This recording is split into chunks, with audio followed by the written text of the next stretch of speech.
Gördüm ki elə hamısı erməni, erməni, erməni. Bu qızdır yoxsa oğlan? Yazdım, baxır hansı məqsədlə soruşur. Əlim bala batır. Sosial şəbəkələrdə sənə kifayət qədər sevgi etirafları var. Etiraf eləyim.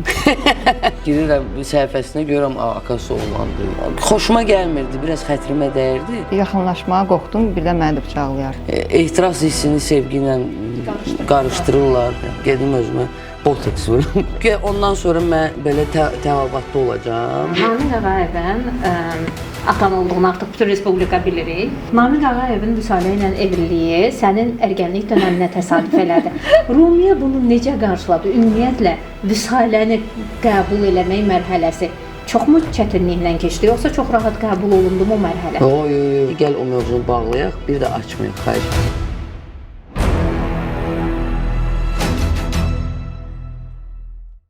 Salam. Bugün qonağımız aktrisa Rumiyə Ağayevadır. Xoş gəlmisiniz Rumiyə xanım. Təşəkkür edirəm, dəvətə görə təşəkkür Xoş edirəm. gəlmisən bir daha Rumiyə. Necəsən? Yaxşıyam, biraz yuxum gəlir, yorulmuşam. Səhər tamaşamız var idi, uşaq tamaşası. Bu gün uşaqlar yaman belə səs-küylü idilər. Məcbur oldum biraz ucadan danışım. Həm də yuxusuzam biraz. Amma çalışacağım ki, aktiv olun, pozitiv olun, sizin suallarınıza tam cavab verin. Sən zaten hər zaman aktivsən. Lap yaxşı. Bugün bizim suallarımız Rumiyə sosial şəbəkədən gələn, bizə mesaj vasitəsilə yönləndirilən suallardır və rəylərdə sənə yazılan rəylər əsasında maraqlı olan tamaşaçılar üçün suallarımız olacaq. Kişidir ya qadınızda belə şeylər var şeydə. Hər şey. Rəylər. Belə deyək, Rumiyə, ilk öncə sualı bundan başlamaq istəyirəm ki, aktrisa kimi sevilirsən və sosial şəbəkələrdən də kifayət qədər aktiv istifadə edirsən. Yəni bu istifadə seviləndən sonra başladı, yoxsa sosial şəbəkədən aktiv istifadə edirdin, sonra sevildin? Yəni bu necə növbələşdi? Mən bilmirdim ki, sosial şəbəkə mənə hansısa bir məşhurluq, belə deyək də, gətirəcək. Açığı mən elə aktrisa kimi sosial şəbəkədən istifadə edirdim. Sonra gördüm ki, küçədə yaxınlaşanlar deyir, TikTokda görmüşəm sizi. Təəccüblənirdim, çünki yəni, bilirdim ki, insanlar məni aktrisa kimi tanıyır. Sən demək, eləsi var ki, elə sosial şəbəkədən tanıyır. Hə. Bilmirəm, analiz eləməmişəm onu. Amma çalışıram aktiv olum, çünki nə qədər həm özüm üçün yaxşıdır. Hərdən çəkiliş olmur, məşq olmur, heç də şey qalıram belə biraz. Gündəmdən düşməmək. Həm gündəmdən düşməmək üçün, həm özümü biraz belə tonusda saxlamaq üçün hərdən o videoları çəkirəm. Hərdən utanıram, deyirəm, bu nədir çəkmişəm? Bir abırçılıq. Görürəm o, baxış yığıb. Deməli, insanların xoşuna gəlir. Olsun da. Daha çox rəqs eləyirsən, bu da əhval-ruhiyyə yaradır da ona görə. Şalaxo rəqsin 1 milyon izlənmişdi, 1 milyondan çox. Heç gözlənilmirdi əslində, amma böyük fəxr duydum o ilə. Çünki həmin mahnını ermənilər qoymuşdu. Birinci onlar qoymuşdu. Gördüm ki, elə hamısı erməni, erməni, erməni. Çəkdim, amma indi birinci yerdədir o 1 milyon baxışdır. Yəni girən bizi görür də, yəni Azərbaycanı görür, Şalaxo rəqsi. Çox yaxşıdır o, əladır. Amma kommentlərdə yazırlar ki, gürcü rəqsidir, ay belədir. Əslində Azərbaycan dilində şələqoydur, gürcü dilində Şalaxodur. Bilmirəm, erməni dilində də yəqin ki, Şalaxodur. Bizən oxuruyum da. Məncə, bilsən, hərdən bizə asandır demək ki, oğuruyublar. Amma əslində elə şeylər, elə mahnılar, elə rəqslər var ki, bunlar ümumi, həqiqətən də gürcülərin rəqsi, gürcülər bunu öz rəqsi kimi bilir. Biz onu öz rəqsimiz kimi bilirik. Yəni, inanmıram ki, ermənilər bu halda oğuruyublar. Yəqin ki, onlarda da biraz fərqli hərəkətlər, biraz mahnıda milizmlar fərqlənir. Amma eyni rəqsdir, mənə elə gəlir regionun rəqsidir. Okay, amma nəticə olaraq sənin rəqsin daha çox izlənir. O sadəcə indi eqomdan irəli gəlirdi. Bəs başqa sosial şəbəkədən gələn rəylərə münasibətin necə olur? Məsələn, aqressiv rəylər də gəlir, tənqidi rəylər də gəlir. Əvvəl hirslənirdim, cavab da yazmırdım. Belə içimdə çox da mən əziyyət çəkən deyiləm, ümumiyyətlə insanların fikrinə hörmətlə yanaşıram, amma ona görə gedib nəsə fikir çəkim ki, falan kəs belə dedi, falan kəs belə dedi. Yəni elə insan deyiləm. Xoşuma gəlmirdi, biraz xətrimə dəyirdi. Amma indi çalışıram, zarafata keçirdim. Misal üçün cavab verirəm. Əvvəl cavab vermirdim. İndi cavab verirəm. Özdə hörmətlə cavab verirəm. Biraz da belə sarkazmla da, belə də ironiya ilə. Misal üçün təzəlikcə biri yazıb bu qızdır yoxsa oğlan? Bu cür rəylər çoxdur. O çoxdur. Qaqaş deyirlər. Halbuki bu insanlara nə deyəsən? Yəni bilinir ki, başa düşürəm, indiki zamanədə elə adamlar çıxır sosial şəbəkələrə ki, həqiqətən mən özüm hərdən bilmirəm bu qızdır yoxsa oğlan. Girirəm səhifəsinə görürəm, akası oğlandır ya qızdır. Amma indi lap belə maraqlanırsansa gir səhifəyə bax da. Yəni mən heç kimə komment yazmıram. Sən qızsan yoxsa oğlan. Nəfər etməyə ümumiyyətlə qoçaq. Yazdım ki, yazır ki qız bu qızdır yoxsa oğlan. Yazdım, baxır hansı məqsədlə soruşursan. Mən nə deyəsəm bunlara? Yox, hazır cavabsa. Çalışıram. Həm də görürəm ki, insanların da xoşuna gəlir mənim bu cavablarım. Like yığır. Amma çox fanatlarım var. Rumiyə, sosial şəbəkələrdə sənə kifayət qədər sevgi etirafları var. Yəni sevgi etirafları edən fanatların çoxdur. Var. Evlilik təklifi gəlibmi? Mənə elə gəlir ki, cəsarət eləmirlər. Çünki həqiqətən çox adam yazır ki, sizi küçədə gördüm, yaxınlaşmaq istədim, qorxdum.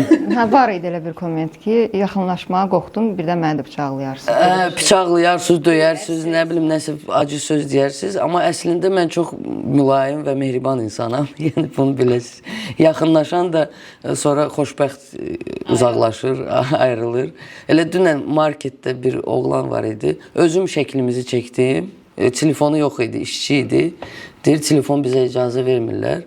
Özüm şəklimizi çəkdim, hətta öz şəklimizi ona attım Instagrama. Yəni, bu qədər səmimi, bu qədər mehriban insanam. Ona görə yaxınlaşın. Düzdür, evlilik təklifi lazım deyil, ehtiyac yoxdur. Amma cəsarət eləyin yaxınlaşmağa, söhbət eləməyə problem deyil. Evlilik təklifi niyə lazım deyil ümumiyyətlə? Mən demək olar ki, ailəliyəm də, yəni mən ehtiyac yoxdur. Evliliyə ehtiyac yoxdur. Elə bir əlim bala batıb. Yəni də. Zarafat edirəm. İndi hərənin öz belə deyək də seçimi var. Mən bütün seçimlərə hörmətlə yanaşıram və hesab edirəm ki, mənim də seçimlərimə insanlar Düzdür. Yəni haçan ki başlayırlar, yox evlənməlisən, yox uşaq doğmalısan. O hardan çıxıb, o harda yazılıb göstərir. Elə bir qanun yoxdur, hamı uşaq doğmalıdır, hamı evlənməlidir deyə. Özdə bugünkü gündə uşaq doğmaq biraz məsuliyyətli işdir. Həmişə məsuliyyət olub, amma biraz çətin zamanədir də. Yəni bir tərəfdən asan zamanədir, bir tərəfdən çətin nə mənada. Əvvəl bizim seçimimiz yox idi də. Bilirdin ki, uşağı filan məktəbə qoyursan, filan məktəbdə oxutdurursan, yaxşı təhsil alacaq, instituta girəcək və işlə təmin olunacaq. İndi seçim çoxdur. Bilmirsən hansı məktəb, hansı seksiya, hansı institut. Ümumiyyətlə bu ölkəyə lazımdır, yoxsa yox. Dərindən düşünəndə böyük məsuliyyət. Adam, insanlar çoxalıb, ümumiyyətlə, özdə Bakı şəhəri şey olub, elə bir rezindir. Tək insanların çoxluğu deyil, mənə elə gəlir, düzgün maarifləndirmə getmir. Nə məktəblərdə, mən düşünürəm ki, məktəblərdə artıq ailə anlayışı biraz bəlkə düzgün anlatılmalıdır, düzgün tədris olunmalıdır. Bundan çox uzaqlaşmaq da yaxşı deyil cəmiyyət olaraq. Sadəcə bunun fərqində olmalısan da. Yəni mən bunu həqiqətən istəyirəmmi? Ailə qurmağı, uşaq dünyaya gətirməyi. Yəni bunun məsuliyyətini dərk edəndən sonra bu addımı atmaq. Çünki bizdə məcburidir də. Mən belə başa düşürəm ki, mən anama, atama çox minnətdaram ki, məni məcbur evləndirməyiblər, ərə verməyiblər. Çünki Sən o mühitdə böyüməmisən də, belə deyək, sərbəstlik. amma 90% məcbur evlən. Ona görə də boşanmalar çoxdur. Çoxdur, boşanmalarımız çoxdur. Çünki sevməyib, bilməyib ya da biri ilə tanış olublar, 3 gün gəziblər, gəl evlənək. Nəyə görə? Çünki orada ehtiras hissləri falan. O haqda danışmışam bir dəfə. Ehtiras hissini sevgi ilə qarışdırırlar. O da cəmiyyətə görədir. Çünki ehtirasının dalınca gedə bilmir ki, falan kəs deyər ki, qızım gəzəyəndir, davay evlən. Bir ildən də sonra ayrılırlar. Çünki ehtiras gedir, bu insanlar da bir-birləri ilə qətiyyən uyğun gəlmir. Biz də qızlar tərəfdən danışırıq, oğlanlarda da böyle problemdir, amma bu indi geniş mövzudur. Hamıya aid, Bəli, oğlanlara da hamıya aid. Mən oğlan tanıyıram ki, 23 yaşında evlənib 2 uşaq dünyaya gətiriblər. Uşaqların anası çıxıb gedib, uşaqları qoyub atasını. O da var. 23 yaş məncə çox tezdir. Çünki 23 yaş oğlan uşağı, ümumiyyətlə oğlan uşaqları biraz qızlardan bir damcı da olsa geri qalır da şeydə, Bioloji inkişafda. olaraq da inkişafda da. Oğlan uşağı get dünyanı gəz, get nə bilim, keyf elə. Özünü tam dərk eləməlidir, özünü tam anlamalıdır, tanımalıdır ki, dünyaya uşaq gətirsin də. Yəni bu çox geniş. Ailə qursun. Söhbət maşından, evdən, nə bilim, işdən getmir. Başdan gedir söhbət. Başdan və düzgün insanı tapmaqdan. Yəni ehtirasın dalınca getməyin. Ehtiras varsa çalışın onu başqa şeyə nəsə şey eləyəsiniz. Da o məsuliyyətdir ya, ailəyə girib. Sonra da o qız yazıq axı o da qalır şey. Düzdür. Ehtirasa görə evlənmək lazım deyil, belə deyək. Münasibətlərə vaxt vermək lazımdır, belə deyərdim mən. Mən o- Tanış olduğunuz, ünsiyyət qurduğunuz insanla münasibətə vaxt vermək, tanımaq. Avropada, dünyada belə bir praktika var ki, bir il yaşayırlar da, yaşayırlar bir yerdə, baxırlar, ümumiyyətlə bu insan mənimdir, yoxsa yox. Ondan sonra evlənir, ondan sonra belə deyək də ciddi münasibətə girir, uşaq doğur. Bizdə alınmır hələ ki, amma inanıram ki, bizdə də olacaq. Çünki həqiqətən boşanmalar çoxdur. Evlənib boşanmaqdansa elə bu birisi yaxşıdır da. Bəli. Sosial mövzuda. Belə bir sosial şəbəkədə həm bu yaxınlarda Əlixanla çəkdiyim video var idi, burnu əməliyyatından bağlı və çox maraqlı rəylər də var səndə. Çəkildiyim videolarda tövsiyələr var ki, burun əməliyyatı olunmalıdır, bu burunla gəzmək, plan. Ya buna cavab olaraq idimi, yoxsa sadəcə olaraq təklif idi, dəyərləndirildi? Əslində təklif eləməmişdi Əlixan. Əlixan yox, Əlixan öz storiesində paylaşdı ki, yekə burunlu adamlar axtarıram çəkilməyə. Yazdım ki, bu. Burun məndə. Sən burnun bağışla mən, sən burnun axı elə yekədir. Yox, yekədir. Ekranda Profildən də baxıram həqiqətən, yəni. yekə deyil. Yox deyil. Yox, ekranda yekə görsən. Birinci burnum gəlir, sonra üzüm gəlir. Yox, həqiqətən qeyri-standartdır, belə deyək. Özün kimi. Hə, Əlixana yazdım ki, burun məndə. Deyir, sən çəkilərsən. Yəni onun ağlına gəlməzdi ki, mən ümumiyyətlə çəkilə dedim, əlbəttə çəkilərəm, problem yoxdur. Sevinə ki, gəl çəkək. Yox, mən əslində bu da mənim belə deyək, məndən gələn sosial mesajdır ki, şey olun, necə deyək, özünüzü Olduğunuz kimi. özünüzü olduğunuz kimi qəbul eləyin. Hətta mən bu ağ saçım var ha. Bunu hətta artıq bunt kimi şeydir. Bu birazdan trend olacaq. İnanıram ki, trend olacaq. Ümumiyyətlə başıma kraska qoymaq, kraska Azərbaycanca kraska deyil. Boya. Saç boyası. Ümumiyyətlə başıma rəng qoymaq heç vaxt istəmirdim. Məktəb vaxtlarının qızlarımız dəyişirdi də rəngləri filanı. Görürəm ki, dəyişirlər, axırda hamı gəlir öz rənginə qayıdır. Çox adam öz rənginə qayıdır. Nəyə görə lazımdır bu qədər şey ki, axırda çünki insanın öz rəngi ən çox insana yaraşan elə öz rəngidir. Çünki Allah bunu bilir də, maşallah Allah Picasso'dur. Yəni çəkəndə bilir də nəyi, yaradanda bilir nəyi yaradır. O boyda kalibrini yaradıb. Gör nə gözəl. Yox, kalibri deyir ki, yox. Mən yekə olmaq istəyirəm. Gedim özümə botoks vurum. Misal üçün, yəni, niyə də, niyə? İndi burun belədir, belədir. Saç, ağ saç çıxır, bu nə üçünsə çıxmalıdır da, nə üçünsə görsənməlidir. Həm də, belə deyək, xoşuma gəlir buradan çıxmağı. Xal kimi, hə. Deyirəm də trend olacaq. Hətta mənə parikmakerim mənə deyir ki, gəl bunu başqa rəngdə eləyin, yaşıl eləyin, nəsə də indi bir dənə maraqlı. Deyirəm, elə ağ qəşəngdir, həqiqətən qəşəngdir. Düzdür, ola bilər səliqəsiz görsənir, harası gedirəm, elə yeri var ki, götürürəm şey eləyirəm, o fış yoxdur belə.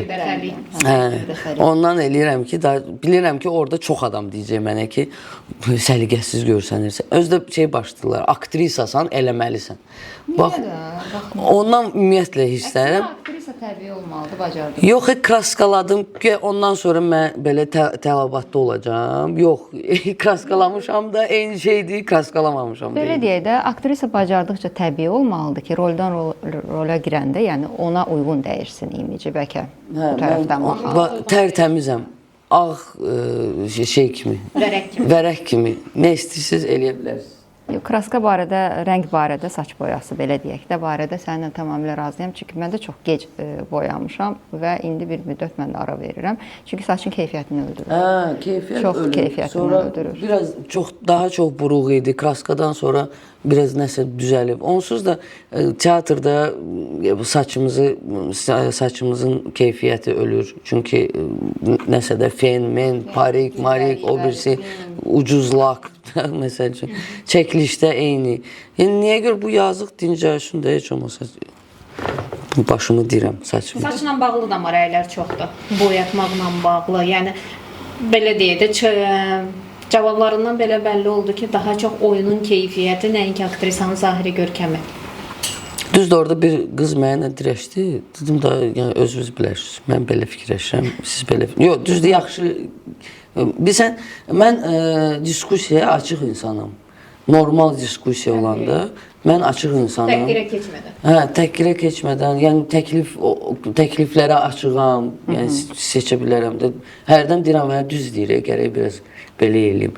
Amma o ki, bu qızdır, yoxsa oğlan, get burnumu kəsdir. Belə şeyləri xoşlamıram, ona görə çalışıram. Özdə biraz maarifləndirim insanı. O mənə sənlə müraciət edir, mən ona sizlə cavab qaytarıram. Ondan sonra cavab gəlmir. Çünki insanlar gözləyir ki, mən indi bu dəqiqə polemikaya girəcəm, onun səviyyəsinə düşəcəm, biz polemikaya alacaq. Yəni, söhbəti bağlayırsan, belə deyək. Elə çıxır. Həm də öyrənsinlər də insanlar, siz məni tanımırsınız, mən sizi tanımıram. Rəy yazmaq istəyirsiniz, buyurun yazın. İstəyirsiniz, nə bilim, nə istəyirsiniz yazın, problem yoxdur, mən yenə də deyirəm, açığam, amma biraz şey saxlamaq lazımdır, hörmət saxlamaq lazımdır. O hörmət bu dəqiqə hər yerdə ölüb, bizdə tək rəylərdə deyil, küçədə də baxıram, hörmət yoxdur. Tək sosial mediada da deyil, televiziyalarda da. Televiziyanı ümumiyyətlə baxmıram, küçədə, yolda mədəniyyət itib, o da artıq şey deyil, qanun deyil. Yəni o ümumiyyətlə mən bütün insanlara xoş olar ki, onlara siz deyə cavab müraciət təbii ki, hər bir insana. Həmin insanı tanımırsan, ilk dəfə müraciət edirsən. Söhbət şeydən getmir ki, mən aktrisayam, sən nə bilim kimsən. Mən hamıya istənilən adama siz deyə müraciət edirəm. Müəyyən səmimiyyətə qədər də belə mən ümumiyyətlə bütün insanlarla eyniyəm. Nazirdən tutmuş, belə deyək, xadiməyə kimi hamı ilə eyni rəftar edirəm. Yəni, hörmətlə, sevgi ilə. Elə də olmalıdır. Normal insan münasibətlərinə söhbət edirsə, bu olmalıdır. Bu olmalıdır. Yəni, tələb eləmirəm ki, mən buradayam, sən buradasan, davay, sən mənə başqa cür danış. Yox, sadəcə bir normalar var. O yazanın özünə də ləzzət eləməz, bilirəm. Rumi, belə deyək. Aktrisa kimi fəaliyyətin Rus dram teatrında hal-hazırda aktrisa kimi fəaliyyət göstərirsən, tamaşaların, gündəlik və vaxtaşırı serialların. Amma ixtisasca rejissorsan və rejissor olaraq da bir film çəkmisən. Bunu YouTube-da da yerləşdirilib. Etiraf adlı film. Bu haqda danışmaq istəyirsən? etiraf eləyim. Yox, belə deyək, mövzu niyə o mövzu seçilib və o mövzunu araşdırarkən, yəqin ki, diplom iş olduğuna görə daha dərindən və daha detallı araşdırılıb və dövrümüzün bəlalarından biri deyək və ona səncə uşaqlar, gənclər niyə gedirlər, niyə düşürlər, hansı boşluğu yaşayır insanlar ki, o yola gedirlər, onu seçirlər? Əlbəttə mən o məsələni çox dərindən belə deyək araşdırmışam və çıxış yollarını araşdırmışam. Sən demə var çıxış yolları, mən elə gəldi ki, yoxdur ümumiyyətlə. Yəni bu insanlar yəni belə gəlib belə də gedəcək. Hətta onların arasında da belə bir deyim var ki, belə gəlmişəm, belə də gedəcəm. Onu da təəssüf hissi ilə deyirlər, yəni fəxr hissi ilə demirlər. Yəni çıxış yolunu bilsələr, məncə çox adam o çıxış yollara əl atar. Düzdür, bilirəm ki, çətin yoldur. Kakraz elə yaxşı oldu bu mövzuya toxunduq. Çünki bu mövzu haqqında biraz geniş danışmaq istəyirdim. Çox adam elə bilir ki, nə bilim, narkoman axmaqlıqdan irəli gəlir, narkomanlıq, alkoqolizm, oyun asılılığı. Hətta mən sizə deyim ki, asıllıq elə bir şeydir ki, bizdə çox adam asıllıdır. Bizdə yox, Azərbaycan, ümumiyyətlə insanlar asıllıdır. Sadəcə bilmirlər. Nə yaxşı ki, narkotik var ki, heç olmasa narkoman bilir ki, asıllıdır. Nədən asıllıdır? Çünki çox adam bilmir. Münasibətdən asıllı olanlar var. Mən bu dəqiqə pasteli demirəm. Toksik münasibətdən, nə bilim, işindən asıllı olan insanlar var. Uşağından asıllı olan insanlar var. Onlara heç cürə çatdırmaq olmur ki, sən asıllıq ümumiyyətlə xəstəlikdir. Yəni bu bilinmir necə baş verir. Tək psixoloji deyil, bio, psixo, socio, mənəvi. 4 aspekti var. Yox, bipolar pozuntu başqa şeydir. Bio, yəni bədən, fiziki. Psixo, psixiki, socio, yəni soциumdan daha çox problem var və mənəvi. Mənəvi də nədir? Bizim mənəvi prinsiplarımız var da insanların ki, elə kakraz, nə bilim, sizlə müraciət eləmək, ən belə sadəsini deyirəm də, insanlarla səmimi olmaq, heç nə gözləməmək, paxıllıq eləməmək, bunlar hamısı mənəviyyatdır da. İnsan olmaq. Və bu asılı insan bu 4 aspektlə məhv olur. Və necə bilmək olar ki, mən asılıyam, yoxsa yox? Yaxşı, bunları elədim, belə deyək də, inkar elədim ki, bədənim ağrır başqa şeyə görədir, nə bilim, psixikam pozulub, nə bilim, başqa şeydəndir, travma almışam uşaqlıqda, o çox populyar bir şeydir. Nə bilim, sosium xoşlamıram da, istəmirəm, mən insanlarla ünsiyyətə girmək istəmirəm, mənə belə yaxşıdır. Mənəvi də ki, mən beləyəm. Mən indiki zamanədə belə olmaq lazımdır, nə bilim, söymək lazımdır, döymək lazımdır. Çünki mənəviyyat bu dəqiqə çox, cəmiyyətimiz xəstədir, mənəviyyatımız xəstədir. Və necə bilmək olar ki, mən asıllıyam, misal üçün. Həyatımızda sferalar var da, ailə, iş, dostlar, nə bilim, əyləncələr, da sferalarımız var. Əgər o sferalar arasında mənim balansım yoxdursa, əgərləri mən ən çox, məsəl üçün, ailəmə vaxt ayırıram, başqa sferalarım əziyyət çəkir, ziyan vururam başqa sferalarım. Deməli, mənim asıllığım var. Asıllıq o demək deyil ki, mən bunsuz yaşaya bilmirəm. Bunu düzəldirsən, o birisinə girə bilərsən. Onun üçün də həmən o elə filmdə mən axırda mənim personajım gəlib çıxır cəmiyyətə. Anonim narkomanlar cəmiyyətinə gəlib çıxır. Amerikada bu cür cəmiyyətlər 30-dan çoxdur, 100-ə yaxındır. Daha çox olur. Narkomanlara aid demirəm. Anonim narkoman, anonim alkoqolik. Hər bir asıllıqdan cəmiyyətləri var və insanlar gedir, orada təcrübə alır da. Misal üçün, bugün mən uşağım nəsə də yıxıldı, üstünə qışqırdım. Amma qışqırmamalıydım. özümü ondan sonra çox pis hiss eləyirəm filan beşməkan. O birisi deyir ki, hə məndə də deyir oldum, məsəl üçün yıxıldı, qışqırmaq istədim, qışqırmadım. Filan şey tətbiq elədim. Yaxınlaşdım, öpdüm, qucaqladım, qaldırdım. Təcrübə ilə bölüşür və biri-birinə dəstək olurlar. dəstək olurlar, təcrübəni ötürürlər. Eyni şey də narkomanlardadır. Məsəl üçün gəlir deyir ki, 3 gündür ayığam, heç nə istifadə eləmirəm, amma çətindir mənə. İstifadə eləmək istəyirəm. Çünki narkomanlıq həm də fizikiyə çox, o birisi asılılıqlar fizikiyə o qədər ziyan vurmur. Amma narkomaniya fiziki bədən. ilk belə fəsad fiziki olur da. Misal üçün də bədənim ağrıyır, nə bilim, psixikam pozulub, mamam mənə nəsə söz dedi, qışqırdım üstünə. Hər şeyə görə də əziyyət çəkirlər. Gördüm, oğurluqlarına görə əziyyət çəkirlər, hansısa pis hərəkətlərinə görə əziyyət çəkirlər bu insanlar. Çünki axı Allah bizi belə yaratmayıb. Onun içində o şey var axı, o səs ki, düz eləmirsən. Amma başa düşür ki, başqa yolu yoxdur. Bu dəqiqə onu eləməsə, yəni ölə bilər, belə deyək də. Və gəlir, misal üçün, deyir ki, 3 gün ayığam, bilmirəm, istifadə eləmək istəyirəm. O birisi 1 il ayıqlığı var, deyir ki, mənim yadımdadır, 3 günüm olanda mən götürdüm, belə elədim, belə hiss eləmişdim. Gəldim qrupaya, uşaqlarla bölüşdüm, mənə kömək elədilər və yaxud getdim, çimdim, su içdim, dua elədim. Təcrübə ilə bölüşürlər bir-birlərinə, dəstək olurlar, evə tək buraxmırlar, gəl gedək bizlə çay içək. Dəstək olmaq çox böyük dəstəkdir və ən əsas terapevtik şeyi nədən ibarətdir? İdentifikasiya baş verir orada. Yəni mən asıllıyam, gedirəm psixoloqun yanına, misal üçün, bu yəni şey deyil, psixoloqların əleyhinə demirəm. Ümumiyyətlə nəyə görə deyirəm ki, mən gedirəm psixoloqun yanına, narkomanam da, psixoloq mənə narkotikdən nəsə başa salır. Amma öz təcrübəsi yoxdur narkotikdən. Nəzəri tərəfini izah edirsən. Və mən başa düşürəm ki, sən nə danışırsan, sən mənim yolumu getməmisən axı, sən hardan biləsən ki, mən nə əziyyətlər çəkmişəm.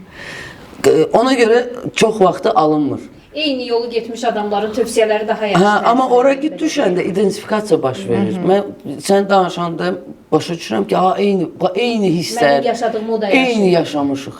Onda mən səni başlayıram eşitməyə. Psixoloq ola bilər ki, əlavə ola bilər bu terapiyaya. Yəni dəstək kimi. Elə adam var ki, psixikası o qədər belə deyək, ziyan vurulub psixikasına ki, həqiqətən tək qrupa azdır onun üçün. Dəstək kimi psixoloq da lazım olur. Yəni, çox gözəl bir şeydir, çox gözəl bir cəmiyyətdir və indi yaxınlarda getdim, uşaqları gördüm. Gördüm ki, böyüyüb, cəmiyyət böyüyür, reabilitasiya mərkəzləri açılır. Düzdür, indi eləsi var, qeyri-profesionaldır, ancaq pis xəbərlər eşidirəm oradan. Eləsi var, yaxşıdır, həqiqətən yaxşı uşaqlar saxlayır o reabilitasiyaları. Mənim nə qədər tanışımı mən göndərmişəm ora, sağalırlar, çıxıblar, sağalırlar. Amma vacib bir şey var ki, valideynlər elə bilir ki, reabilitasiya saldım, çıxandan sonra sağaldı mənim uşağım. Elə deyil, bu xəstəlik xronikidir. Yəni, diabet kimi. Valideynlərin öhdəsinə nə qədər yük düşür burada Romiya? Yük düşür, valideyn özü də dəyişilməlidir. Valideyn də dəyişilməlidir. Çox vacib nöqtə. Həm asıllı qrupları da var valideynlər üçün. Çünki mən dəyişirəm, amma valideyn, yəni mənim modelim, belə, model поведения.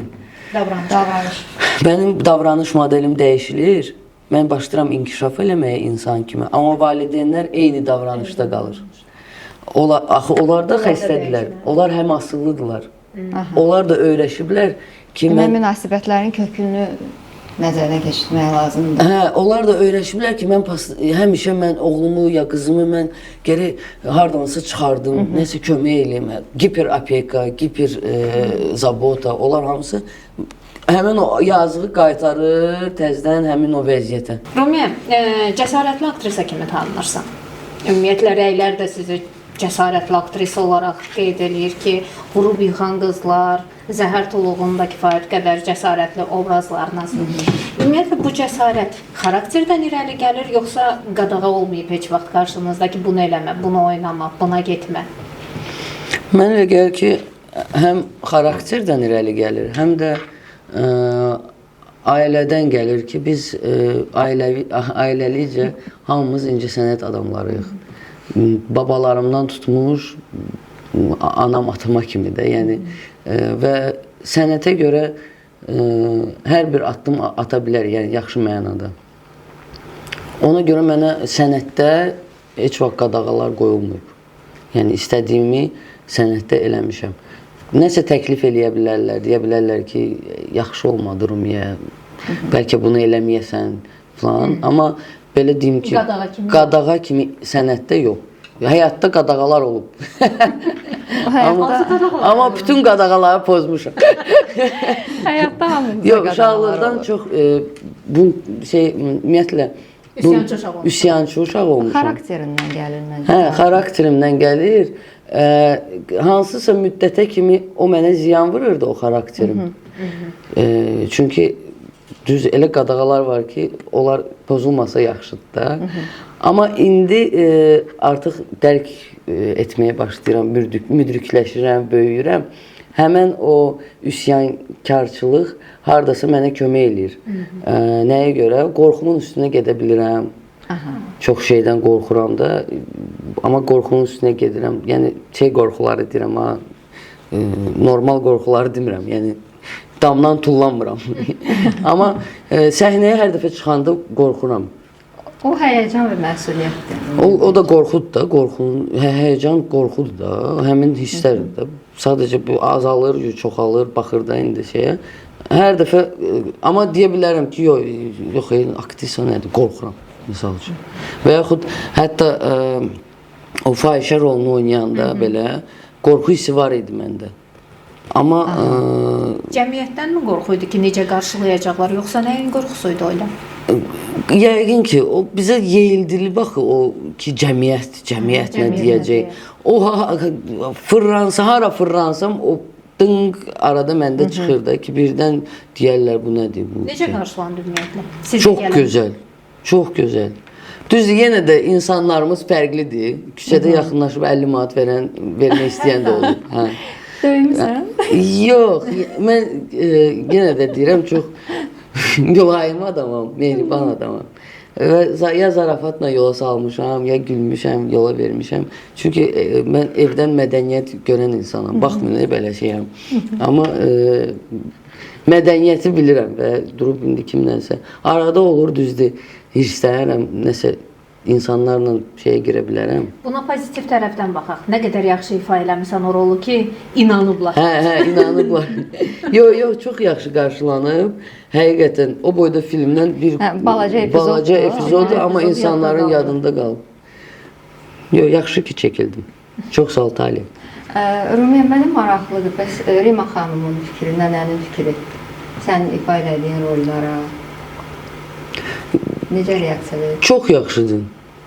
Həqiqətən. Arada olur o videolarıma deyir ki, oy burada bunu niyə belə çəkmirsən? O da başa düşmür ki, trend var, o birisi var, bu birisi var. Biraz şey də oldu. Başına kraska qoy, yufka giyin. Onlar hamısı qalır. O dövrün onlar hamısı qalır. O zamanənin mentaliteti. Hətta dünən bir şey var mənim xasiyyətimdə. Xahiş elədim ki, gəl o mövzunu bağlayaq, bir də açmayaq. Dünən gün ərzində 3 dəfə dedi mənə şey elədi ki, falan şeyi eləmə. Dedim, gəl bu mövzunu bağlayaq, xahiş eləyirəm. Yox, mən bu mövzunu bağlaya bilmirəm. Yox, eləmə, vəsə. Nəticə eləyirəm, yəni onun deməyinə də öyle ki. Amma indi yox, belə ümumi götürəndə hamı mənə fəxr eləyir. Təbii ki. Fəxr eləyirlər, xoşbəxtdirlər. Lap yaxşı. Çox gözəl. Düzdür, tez-tez bağışda, tez-tez deyir ki, teatrda başrol vermirlər sənə, gəl filan kəsə deyim. Başrol da ifa etmirsən. Eləmişəm, hal-hazırda başrolda yoxam teatrda. Və indi soruşsuz ki, hansı tamaşova gələk, deyəcəm ki, gəlin şeyə. Uşaq tamaşası. Ona da gələrik. Amma əslində uşaq tamaşaları başqa aləmdir. Çox sevirəm uşaq tamaşalarını. Və heç onları böyüklər üçün tamaşalardan şey eləmirəm, fərqləndirmirəm. Mənim üçün eyni məsuliyyətdir, hətta daha məsuliyyətlidir.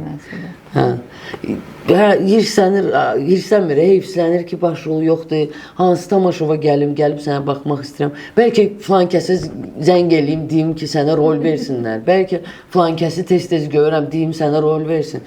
Deyirəm, xahiş edirəm, çox xahiş edirəm, yalvarıram, heç kimə ağız açma.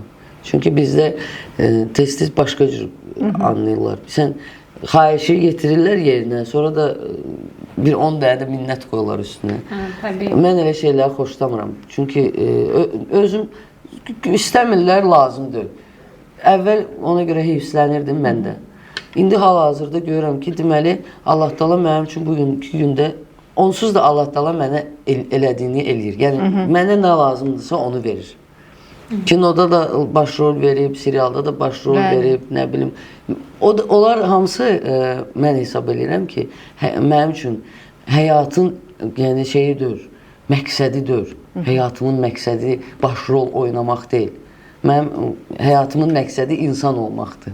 Yəni Allahın mənə verdiyi missiyanı yerinə yetirməkdir. O da teatrda başrol oynamaq deyil. Təbii ki, bu sənin mövqeyində. Rima xanım həm də müəllimin olurdu, ona görə narahatdır. Xoreografiyada müəllimin Rima xanım. Direktorum o, direktorum. Anam da həmçinin xoreografiyada müəllimin olub, atam da rejissor. Yəni çətindir də, bunların hamısının ürəklərindən. Çox çətin. Amma onlar məni spetsnaz kimi böyüdüblər də. Çünki ən böyük kritiklarım onlar olub. Həmişə özdə belə kritika, düzgün kritika. Və bugünkü gündə kimsə mənə kritika eləyəndə artıq mən normal qəbul edirəm. Öyrəşmişəm. Çünki ən belə mamam ümumiyyətlə çox mənə şey eləyirdi, həmişə ən yaxşısı mən olmalıydım, həmişə ən yaxşısı. Mamam xasiyyəti sərtdir. Amma yaxşıdır. Sərtdir. İçimdə o perfeksionizmi yaradıb, düzdür, axıra kimi ola bilmirəm perfeksionist.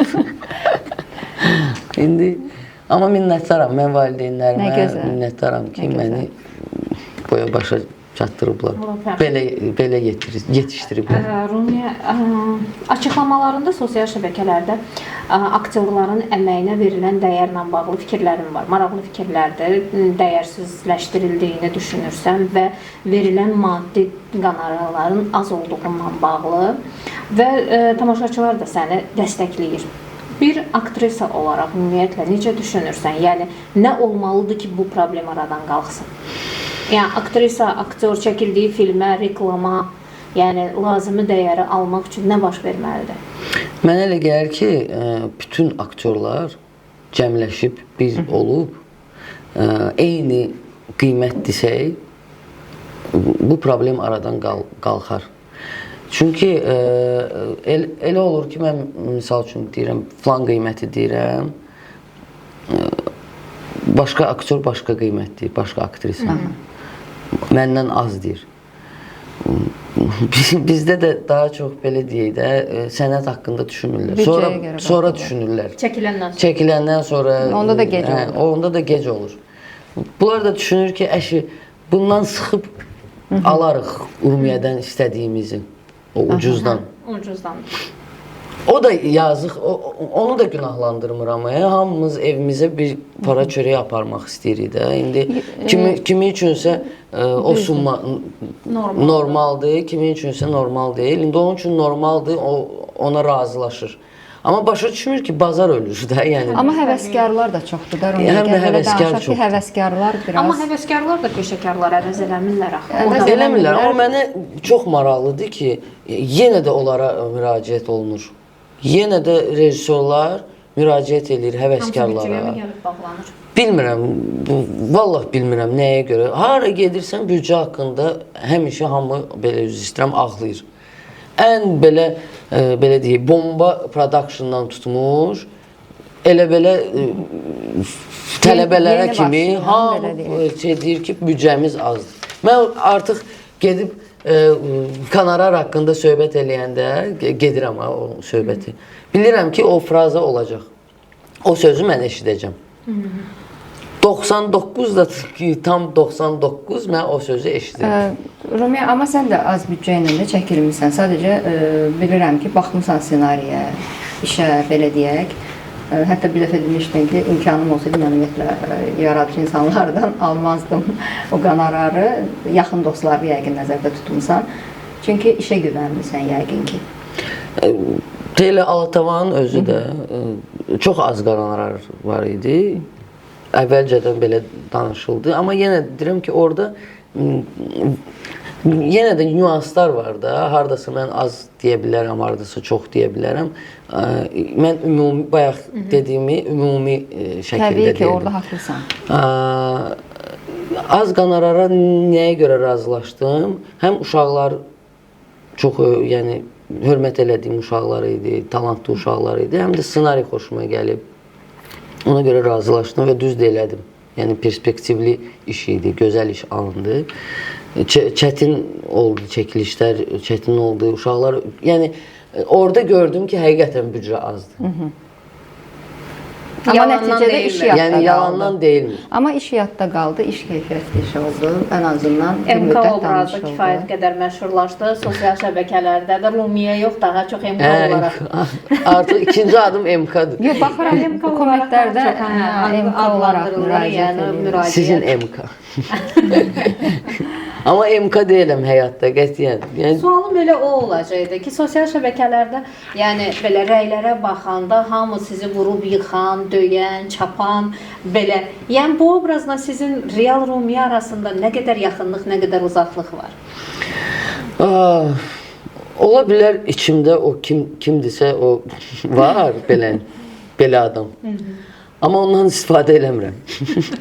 Qoymursunuz üzə çıxsın. Yox, biz ümumiyyətlə insanlar çoxlu subliçnistlərdən İçimizdə bir çox adam. bir çox adam var. Şəxsiyyət, liçnist, bilmirəm Azərbaycanca nədir? İçimizdə şəxsiyyətlər var, fərqli. Çünki mən şəxsən özümü, mən kiməm bilmirəm, tanımıram. Heç kim o suala belə deyək, 100% cavab verə bilməz. Mən kimsə olmaq çalışıram. Yəni da içimdə qulaq asıb, ətrafdan mənə deyilən, belə deyək, rəylərdən formalaşdırıb, analiz edib, aha, mən yəqin ki... Özünü analiz edirsən də, belə deyək. Amma çox adam heç eləmir, heç onu da eləmir. Burada belədir, orada belədir. Mən də burada eləyəm, orada beləyəm, amma şey qalır da, sütun qalır. Nəyə görə söhbət? MK-dan. Demək istəyirəm ki, hardasa ola bilər MK da var orada, vurub yıxan da var, o birisi də var, bu birisi. Amma ümumilikdə yəni o deyiləm, qətiyyən. Həqiqətən nasiliyə nədir az bu? Zorakılıq. Ümumiyyətlə zorakılığı xoşlamıram. Heç mən o boksdur, o birisidir, o idman növlərini mən başa düşmürəm. Nəyə görə bir insan o biri insanı döyməlidir, mənim başım çıxmır. Yaxşı, bunu başa düşdük. Bəs stres, gərginlik, istər-istəməz yığılır da, bunu necə atırsan? İtlərimlə gəzirəm. Gündə 2 dəfə, 1 saat minimum. Həqiqətən stres. Gəzməyi, özü də bunlar elə gəzir ki... Yəni sənin terapiyan budur? Terapiyalardan biri. Ən belə deyək də, güclü olan odur. Elə gəzən momentdə mən çalışıram, nəfəs alım, dua eləyim. Həm özün idman edirsən, həm itlər. Yəni, onlar məni elə dartır ki, valla bizi görsün, məni tək 3 dənə it. İtlər də ki, çölə çıxdı, məni tanımırlar. Onlar mənə gəzdirir, mən onları yox. Yəni, yoxdur, belə şey yoxdur ki, mən belə gəzim, bunlar da gəzsin yanımda da. Yəni, ancaq bunların dalınca... İstiqaməti onlar verir. İstiqaməti, arada bir dirəşirəm bunlarla ki, yox, xahiş edirəm, oraya yox, bu tərəfə gəlim. Və məcbur olaram, tez-tez gəzirəm. Yəni, bir var belə gəzməyi, bir də var tez-tez idman kimi gəzirəm. nəfəs alıram. Qış, yay, yağış, qar fərqi yoxdur. O çox gözəl bir şeydir. Ümumiyyətlə hamıya tövsiyə edirəm ki, stres atmaq, fiziki formada qalmaq, ümumiyyətlə sağlamlığa yaxşı bir şeydir. Gəzmək, tez-tez gəzmək. O Bu yaxşı mövzu ilə tərəfdir. bağlı bizə mesaj bölməsinə Rumiyə maraqlı bir sual gəlmişdi. Elə bir məqamını gözləyirdim ki, bu sualı oxuyum. Quliyevə təşəkkür edirik. Bu sualı onun tərəfindən yönləndirilib bizə. Belə bir sualdır. Deyir ki, əgər Rumiyənin həyatında olan adam kimsə olsa və yaxud varsa, heyvan tükünə allergiyası olsa, kimi seçər? İtləri mi, sevdiyini mi?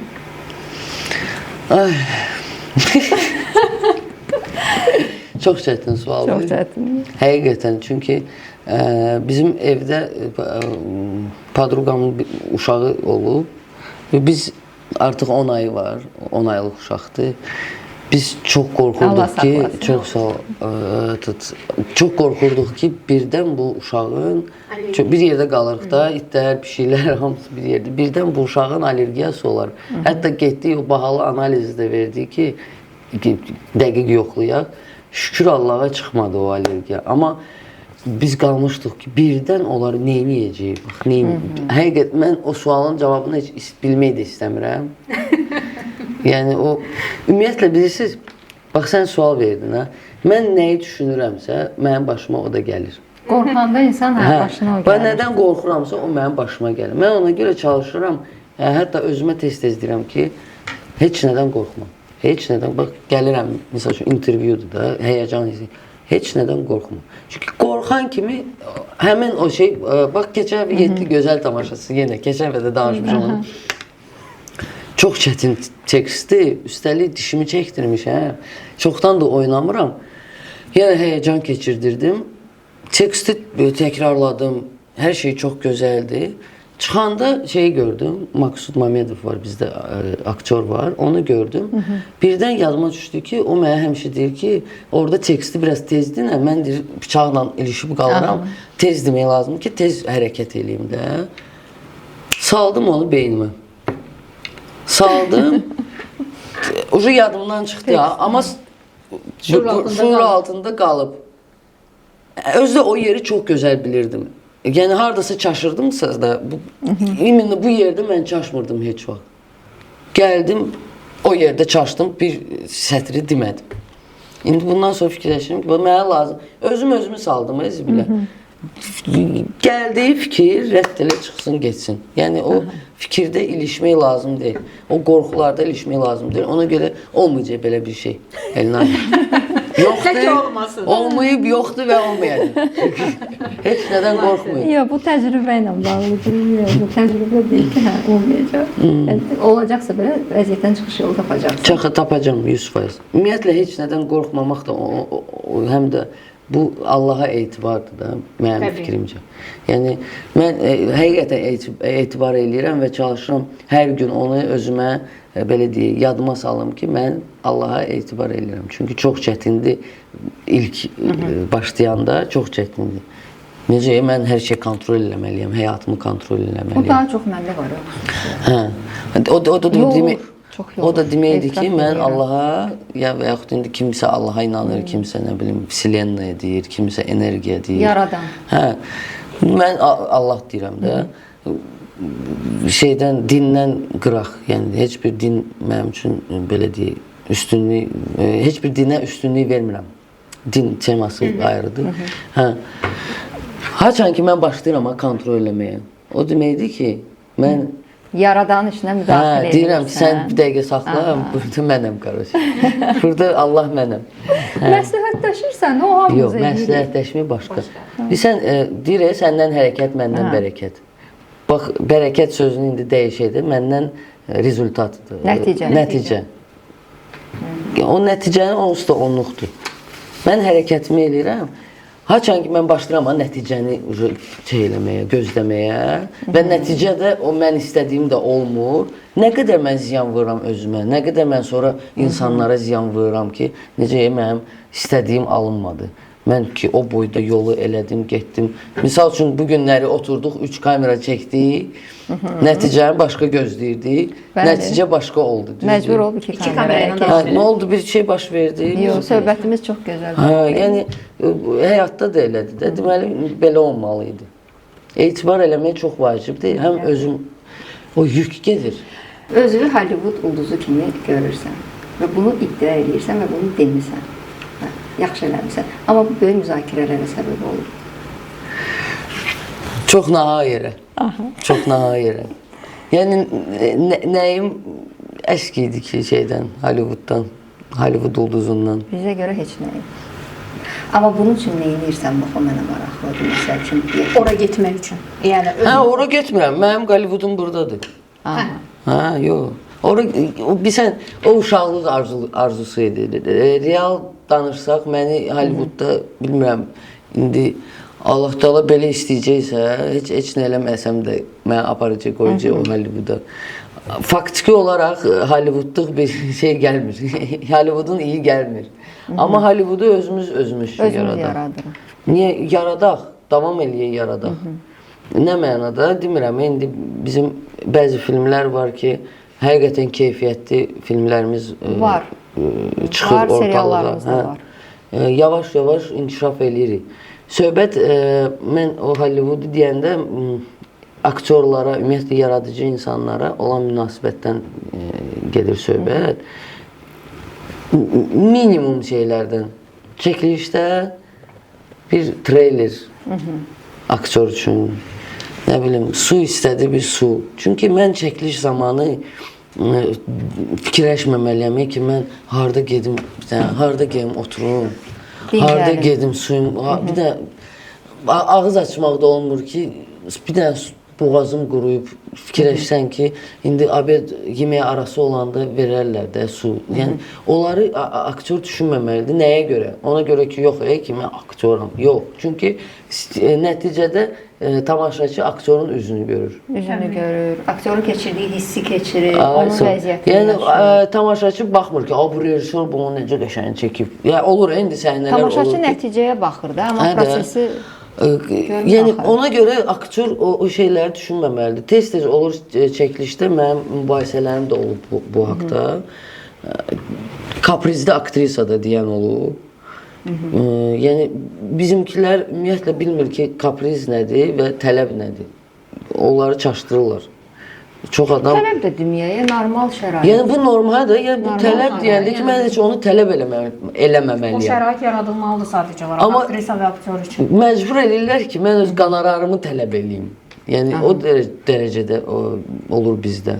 70% proyektlərimiz elədir. Aktyorlar oturub gözləyir ki, nə vaxtı bunların pulu veriləcək və mən məcbur prodüseri bir gündən bir yazıram ki, çünki mən aktrisayam, mənim başqa gəlir mənbəyim yoxdur. İndi kimdəsə ola bilər, məndə yoxdur. Hamı da bilir ki, mən aktrisayam. Maaşımı alıram teatrdan, bir də proyektlərdən, nə bilim, harası gedib aparıcılıq eləyirəm, filan 5000 dənə. Ümumiyyətlə, mən bunları niyə deməliyəm də? Niyə gəlib o yerə düşməlidir ki, mən bu haqda danışım? Hədə, yəni, sən məni çəkilişə çağıranda, mən ki, deməmişəm, yox, sabah gələrəm. Düzdür, demişəm, filan günü çəkilişdir, filan günü də gəlmişəm. Və yüksək performans göstərirsən, öhdəvə düşən mən nəyə görə bir ay düşməliyəm kiminsə dalınca ki, mən də adamam da, rəşot götürürəm ki, filan proyektdə iştirak edib, pulu götürüb, filan misal üçün kreditimi bağlayacam. Amma deyim sənə ki, indi daha çox bu biraz sistemlənir, yəni sistem halına keçir müqavilə ilə, yəni qanun çərçivəsindəki sən sabah hüquqlarını tələb edə bilərsən. Bir müddət bu xaos oldu. Düzdür, hələ də var. İndi də var. Amma yavaş-yavaş buna doğru gedilir. İnşallah, inşallah. Amma həmin o müqavilə ilə bir il pulunu alan olmuyor. Çünki mən gedib, mənim maşınım vurulub avqust ayında. Hələ də mən gedib məhkəməyə çıxmamışam. Mən günahkar deyiləm, verməliyəm adamı məhkəməyə. Çünki mənlik deyil, mən dur, verəcəm, mütləq verəcəm, artıq hazırlıq işləri görülür. Amma dur kimisə məhkəməyə ver, o nəyə görə? Mən axı sənə vəziyyət verməmişəm bu çəkilişdə. Mən ki işimi bu ya bu pulu qabaqcadan alın bu şirkətlərdən. Ya hələ pul köçmür. Pul köçmür. Bu yazıq bilirəm ki, o prodüserdir. Yazıq deyə qalıb ortalıqda. Bilmir nə üçün. Pul köçmür. Rumiyə, Namiq Ağayevin atan olduğunu artıq bütün respublika bilirik. Və mənə maraqlıdır. Vüsalənin özü də burdadır və belə bir sual yarandı. Namiq Ağayevin Vüsalə ilə evliliyi sənin ergənlik dövrünə təsadüf elədi. Rumiyə bunu necə qarşıladı? Ümumiyyətlə Vüsaləni qəbul eləmək mərhələsi çoxmu çətinliklə keçdi, yoxsa çox rahat qəbul olundu mu mərhələ? Faciə idi, faciə. Həqiqətən bilmirəm. İndi yadıma salaram, çox gülməli gəlir də mənə belə uşaq şeyləri, kaprizləri idi. Amma yadımdadır ki, toy günləri elə faciəvi gün idi mənim üçün. Vay vay. Amma çox qəşəng rəqs eləmişdin toyda. O bir sən də rəqs idi. O şeydə Əqrəb mövsümündə adı nə idi qaqaşın?